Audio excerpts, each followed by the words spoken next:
এক যুগের বেশি সময় ধরে বাগেরহাটে সীমিত সংখ্যক লোকবল দিয়ে চলছে ইপিআই কার্যক্রম। তবে সম্প্রতি টাইফয়েড টিকাদান কার্যক্রম শুরুর খবরে দুশ্চিন্তায় জেলা স্বাস্থ্য বিভাগ। চাহিদার অর্ধেকেরও কম স্বাস্থ্য সহকারী নিয়ে মাসব্যাপী এমন কার্যক্রম বাস্তবায়ন নিয়ে শঙ্কায় সংশ্লিষ্টরা। বাগেরহাট প্রতিনিধি জামাল হোসেন বাপ্পার রিপোর্ট, জানাচ্ছেন ফারিয়া হাফিজ নিঝুম। টাইফয়েড প্রতিরোধে 12 অক্টোবর থেকে দেশে প্রথমবারের মতো শুরু হবে টিকাদান কর্মসূচি। এ উপলক্ষে বাগেরহাটে চলছে শেষ মুহূর্তের নিবন্ধন কার্যক্রম।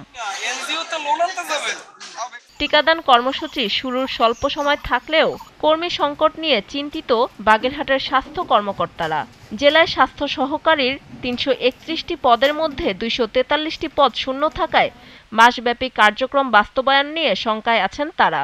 64 পোস্টের পরিবর্তে পোস্ট আছে 11 জন দিয়া ইপিআই কার্যক্রম করা সম্পূর্ণ করা সম্ভব হচ্ছে। আমাদের সরকারের কাছে দাবি অতি দ্রুত স্বাস্থ্য সহকারী পদে নিয়োগ দিয়ে এই সংকট দূর করার জন্য। এদিকে বাগেরহাটের মোরেলগঞ্জে 64 জন স্বাস্থ্যকর্মীর পদ থাকলেও কর্মরত আছেন মাত্র 14 জন।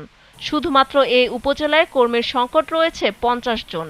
ফলে কর্মসূচি বাস্তবায়ন নিয়ে দুশ্চিন্তার কথা জানিয়েছেন ডেপুটি সিভিল সার্জন। 15 সাল থেকে অদ্যাবধি আমাদের নিয়োগ প্রক্রিয়া বন্ধ থাকায় মাঠ পর্যায়ে যে আমাদের স্টাফ আছে সেখানে বড় সংকট। বর্তমানে বলা যায় 1 জন 4 জনের কাজ করছে। এই 1/4 জনবল দিয়ে আমাদের এই কার্যক্রম চালিয়ে নিতে হবে, যেটা অনেকটা দুঃসাধ্য আমি মনে করি। অক্টোবর মাস জুড়ে বাগেরহাট জেলায় 9 মাস থেকে 15 বছর বয়সী 4 লাখ শিশুকে দেওয়া হবে টাইফয়েডের টিকা। ফারিয়া হাফিজ নিঝুম, জিটিভি নিউজ।